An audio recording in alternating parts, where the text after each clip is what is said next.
requires 40. Yes!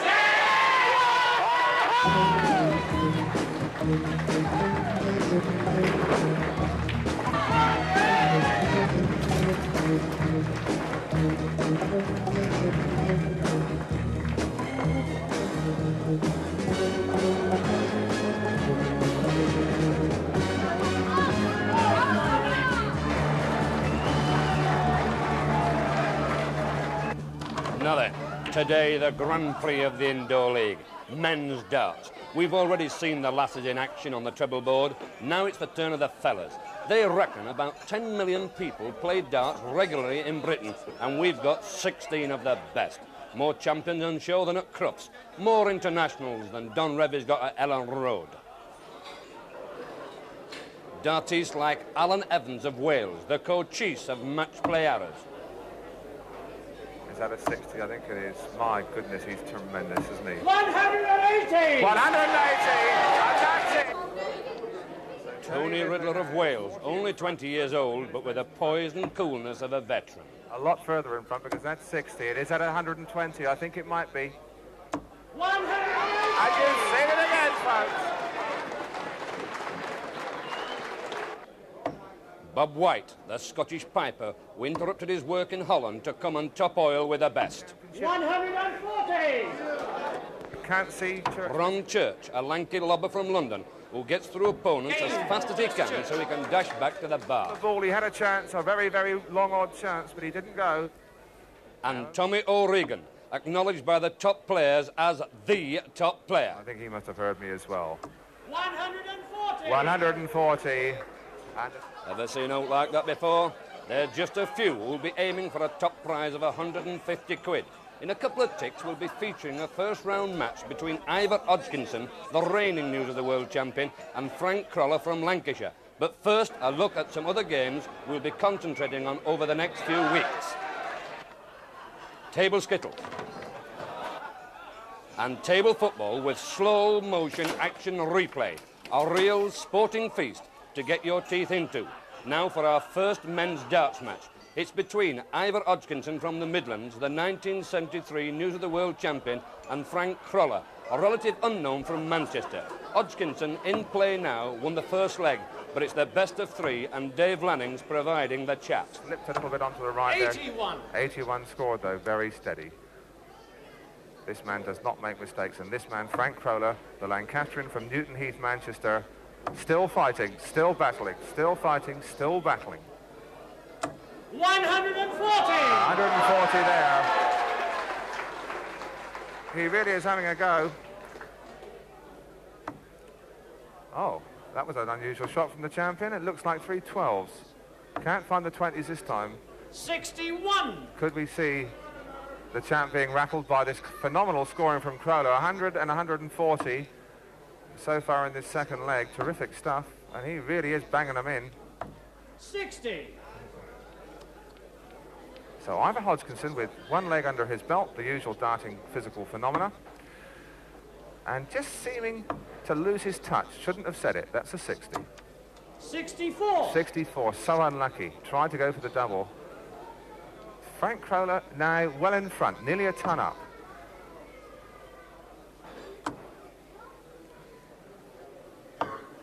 Well, he came down there. 92 score. 92, and that's good darts, and he really is now, he needs 68, and Hodgkinson now is nearly 200 behind. Very unusual.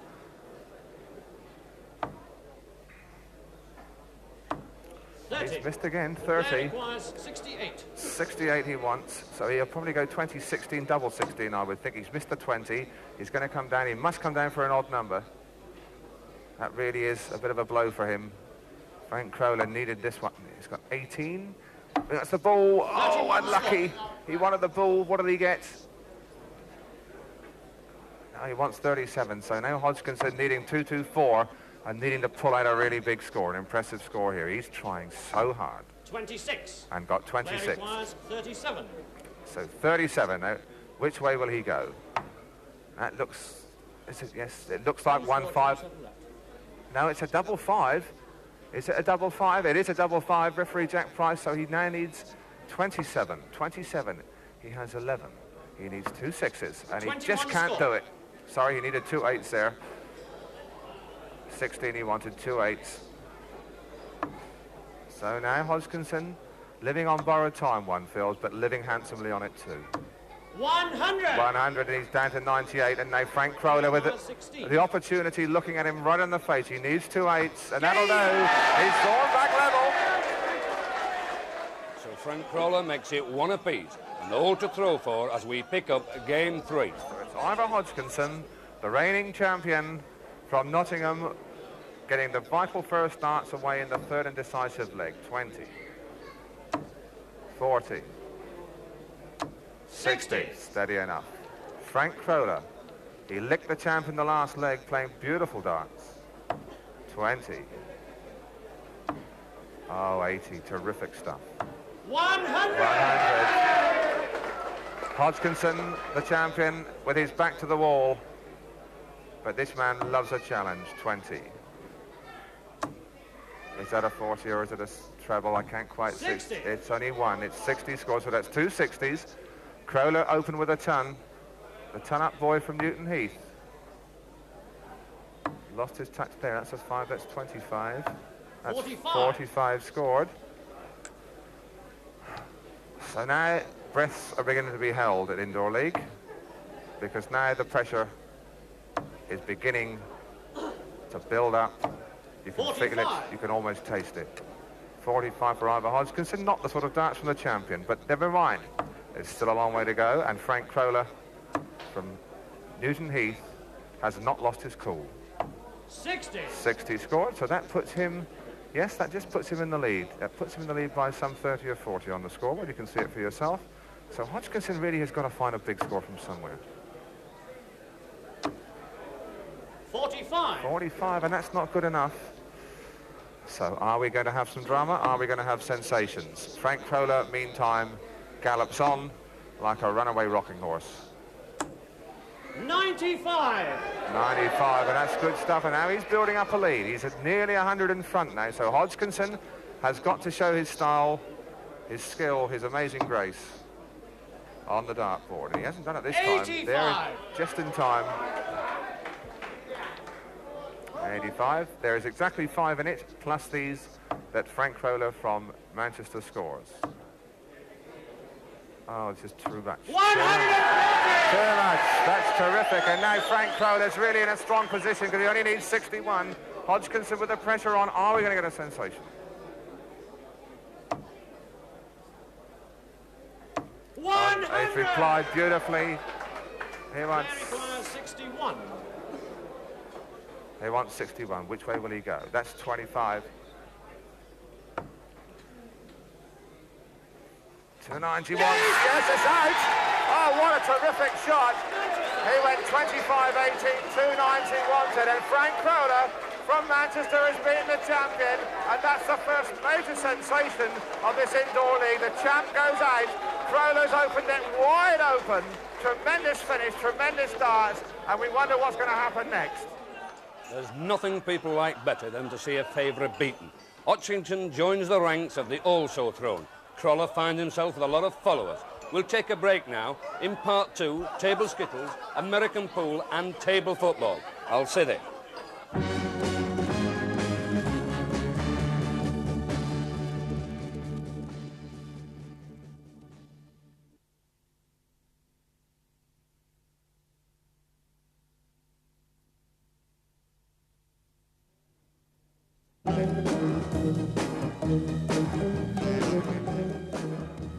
Hey up. They play table skittles a lot in Barnsley and Staffordshire. It needs a lot of skill, but the rules are simple. You get 3 chances to knock down 9 pins. Scatter them the first go, and you've still another 2 shots. So you can notch up 27 every time you approach a table. The winner's the first to reach 101. In action are Dennis Jones of Barnsley and William Woolwich of Staffordshire, the most experienced player in the competition. He's going to miss that one. Let's watch it rain. Good night, nurse. So, a spare for William Woolwich, and all these will count. And Dennis Jones' opponent really must now be on his knees, making little incantations for a miracle. That's another fine, another 8, 17. 16 scored. Get the idea? Woolwich there knocked 9 down in 2 attempts, then it's another 7 with his third, so he scores 16. Well, now we have Dennis Jones really needing to do something extra special, and that certainly is not it. So he's got this inside 5. Oh, they won't go for you, Den. The skittle tried to hop about and knock him down. That's a nice shot, but he really needed a spare now. So the cool, calm and collected style of William Woolrich now in front, looking a little bit. 23 required. You want 78. Well, You want 23. the sheer naked drama of table skittles, folks. I think he wants 23, and so he needs a spare, really. It's a lovely shot again. Isn't it beautiful to watch? He just needs the outside one, the back one here, bonk. That's that one down. And really, Bill Woolrich from the Stoke and District League really seems to have this table here at Indoor League weighed up. Absolutely steady. His ball, when he throws it, is well wide. That's 18. That's the best shot we've seen so far, and he really is getting it all weighed up. Dennis Jones, your score is 68, sorry, not 78. Dennis Jones is 68, William Woolrich 96. So Dennis Jones now in a very unenviable position. His opponent needs 5, and he really is struggling. And I think he has given up the ghost. The fish and chip merchant from Stane Cross is getting a battering at the moment. Dennis Jones 73, William Woolrich 96. So 96 his score. He now needs 5 in the hole to go forward into the semi-finals. 5 needed. Now which way will he get them? Well, he's going to go round wide. No, he's coming in tight. That's 4. Now he needs 1, and I don't think he's going to miss that. Good. Oh, he has. Inside. Oh, he's just done it. Just done it. That's lovely stuff. And very, very impressive stuff from William Woolrich from Staffs, who goes forward into the semi-finals. So experience tells us Woolrich, who's been skittling for 40-odd years, wins easily. Now over to American Pool, the game you've probably only seen on the Hollywood movies until we pinch it off the Yanks. In action, John Virgo, an international from Lancashire, and Yorkshire champion John Ashcroft, who plays with the Kiwi's dad under down to him. Virgo's on the table. Virgo sizing things up. He can play any ball he wishes. He's decided on the solid into the end pocket. Virgo 1 up on the solids.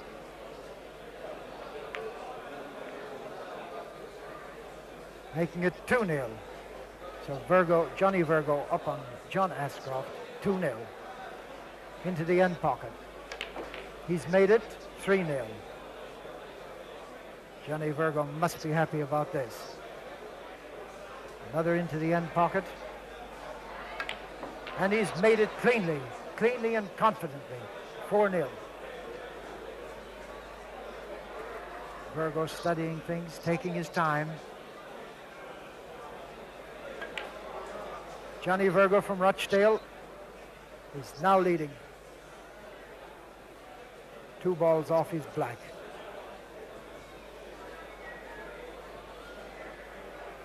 $5-0 for Johnny Virgo from Rochdale, England international. Oh, it was a hard shot. He didn't have much on that. Good potting by Virgo, but he lost one of those with a foul shot. Now Ashcroft on the stripe-coloured balls, needing to sink 3 more before he can try and hold the black. The lead, 5-4. Ashcroft has got position 2 right into the end. Obviously, 2 players of high class. He's now ahead, 6-4. No, he has 1 ball to go before he gets on the black. Looks as though he's playing it to the end, and he's made it. Ashcroft is on the black. Not good position, but he's got to nominate a pocket. Ashcroft has really come back, having been behind in the early stages. Ashcroft playing the black. The referee announced it, but we didn't get it from here.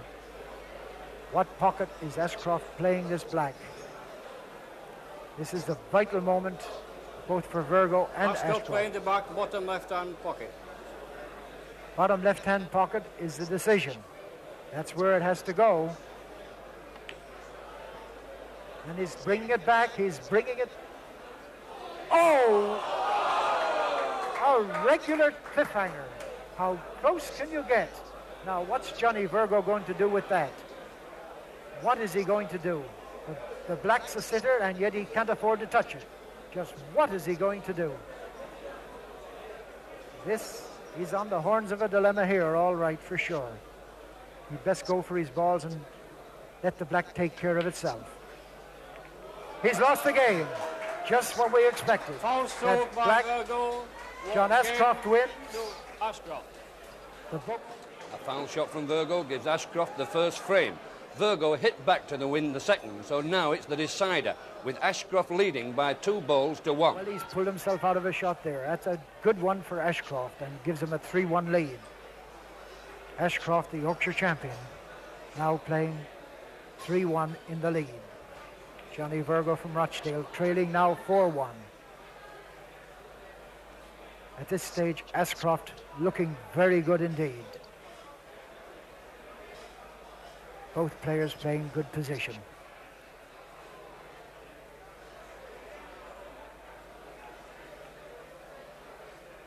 Played at safety and pretty nearly lost a shot, but he's keeping Virgo away from that side pocket. He's not giving Virgo much to shoot at here.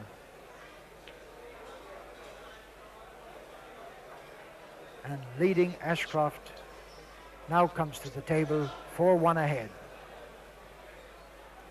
Long shot down the table.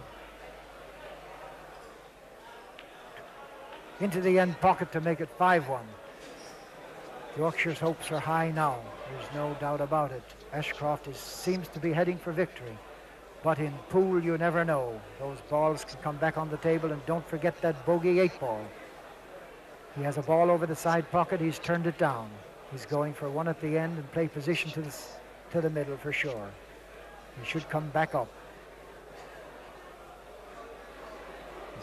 He's thinking of position. 6-1, 6-1, and now he's back for the side pocket for his 7th ball, and then to the black. He's looking hard at the black, sizing it up. He can play on. No. Back comes Virgo now in a desperate position, trailing 6-1. 6 to go to the black. A very difficult position for Johnny Virgo. He's made it. 6-2. Now comes across the table for an easy shot, and then should get back onto that ball that's been eluding him. Score is now 6-3. Virgo getting back into the game. 6-4. Now can he make this ball? Yes, he has. It's been lying there a long time. He's now made it 6-5. Virgo is definitely back in the game. Into the end pocket. Will he make it? He should, with a man of his caliber. Hung, he played it rather hard. Ashcroft now trailing where he's been leading. He's got to get rid of those 2 balls in order to get on the black for victory. Don't forget they have 1 game apiece. The winner goes into the finals. Beautiful shot to the end here. Worthy of a Yorkshire champion. Beautiful shot from Johnny Ashcroft. He's brought the house down. He's brought the house. And he's won the game. He's won the game. By 2 games to 1. So Yorkshire's Ashcroft wins that Battle of the Roses out by his dad's cue. He'll be up against Ray Edmonds in the final, the reigning World Amateur Snooker Champion. Now table football, featuring the reigning Indoor League champions, John Cropat and Frank Boquet of Doncaster. Bryson Scott playing red and white stripes. On my left, Kropach and Balkett playing blue and yellow. The favourites for this competition, John Kropax and his friend and partner Balkett, both of Rotherham, reigning Indoor League champions. They're playing in the yellow jerseys against Bryson Scott, who are in stripes. That's Bryson Scott from Taunton in Somerset. And there's goal number 1 for Kropax and Balkett. John Kropax and Frank Balkett, very experienced pair. They're moving it up, and tremendous shot, but it came back very quickly. The beauty of this game is that it can come back so quickly from the defence. You can hit a goal from anywhere on the table. At the moment, possession with Kropax and Bucket, moving it from side to side, and then suddenly they'll let fly with a shot. And the shots can come from the back too. Now it's Bryce and Scott. It's with the Kropax and Bucket defence. Gently moving it from side to side, looking for an opening. You can see the wrists moving all the time as the defence moves across to cover, as the attack moves from side to side to try to find just a glimmer of light to fire the ball through, and that's 1-1. There you see the speed at which a goal can be scored. It's 1-1, Bryce and Scott. Geoffrey Bryce and Geoffrey Scott.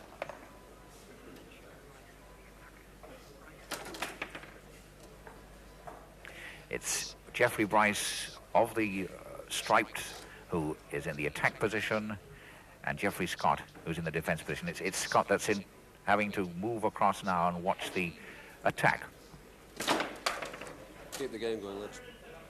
From John Kropax, who's the attack man from the favourites. There you saw again a shot right from the back and just held by the goalkeeper for Bryce and Scott.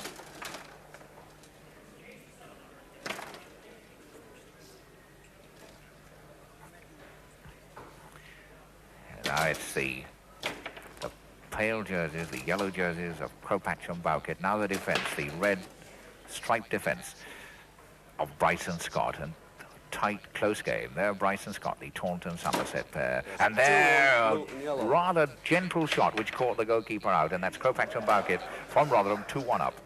There they are. This game, not a fast game. It can be played at an exhilarating speed. It can be played, as this one is, with skillful tactical play, with the men and the ball being moved gently from side to side. It rolled in. That's 2-2. So there you saw the emphasis need not be on powerful shots. They can creep in almost from anywhere. There you see the wrist movement. And it is wrist movement. There's some tight wrists at the end of this. That's the attack of Bryce and Scott, but it's very quickly moving from one end to the other. Now it's with Kropax and Bowkett, the plain jerseys. Again, the movement from side to side, looking for an opening. The defence of Geoffrey Scott trying to stop John Kropax. And a shot from the back, a surprise shot, makes it 3-2. First to 6 in this best of 11 quarter-final. And it's pretty close. It's 3-2 for Kropax and Bowkett of Rotherham, who are now in defence. And a long one, trying, and another one just saved by the Bryce and Scott goalkeeper. With the front men of Kropax and Bowkett, they'll wait for the opening and then hit it. Now it's with the, yes, it's still with Kropax and Bowkett. It's with their middle rank of 5 men, pushed up beautifully as the opening came to the 3 forwards and ready for the shot, but it didn't work that time. Now it's with the defence of Bryce and Scott from Taunton of Somerset. There they are, rapt expressions, trying to get it through from the back. Back to the goalkeeper. And now the defencemen.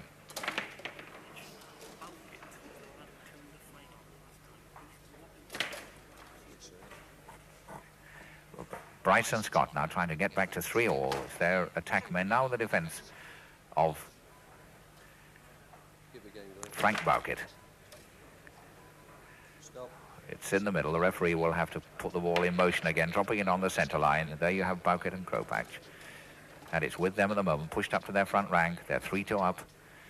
This is John Kropax moving it from side to side. He was wide. It's now with the defence of Geoffrey Bryce from Taunton, trying to get it up into his middle and front. There after the equaliser, they tried it then, and the shot wasn't powerful enough. There's good covering by Frank Bowkett in goal. Now with the back line of Bryce and Scott. 3-2 down. Oh, yes, tremendous shot. 4-2. 4-2 for Kropax and Bowkett, who are just easing away now, but quickly it's hit back. It's 4-3. That one came right from the back, so there's still nothing in this. It's in this best of 11. Kropax and Bowkett in possession, but they really can't sit back and relax because they've been in front most of the way, but Bryce and Scott constantly hitting back. They're only 4-3 down. It's Kropax and Bowkett leading in the front rank, moving it across, right across from side to side, hoping that the defence of Geoffrey Scott will be moved out of position and leave a glimmer of light to hit the ball. And there it went, 5-3. So Frank Bowkett and John Kropax, 1 goal away from a place in the semi-final. And the Rotherham boys are the favourites. It's with their back line, and they can hit it from there, moved up to the front. Still hovering around the goal area of Bryce and Scott. Now, is this going to be the finish? Waiting for the opening, the goalkeeper on the defence line of Geoffrey Scott, keeping it out. But again, it's still with Bowkett and Kropax. Kropax, the attack man. a flick of the wrist. There it went. Selling a dummy with a middleman and hitting it with the outside. Now, again, you can't keep still in this game. You've got to keep the rods and the men moving from side to side. There's another shot. It really is desperate defence, this, from Bryson Scott. But see how quickly defence can be turned into attack with that shot from the back. And now it's in the front. And it's off the field of play, so, yes, puffing and blowing there. Bryson Scott under tremendous pressure, but they're not out of it yet. It's 5-3-6. There it is. Suddenly a shot from the back. And the favourites, John Kropax and Frank Bowkett of Rotherham, go into the semi-final. So the joint favourites, Kropac and Bowkett, go into the semi-finals. And that's it for this week. Next time it's the final of the American pool. Not between the Hustler and Minnesota Fats, but Yorkshire's John Ashcroft and Ray Edmonds, the world amateur snooker champion. We'll also have table football with slow motion action replay and another top darts match. I'll see you there.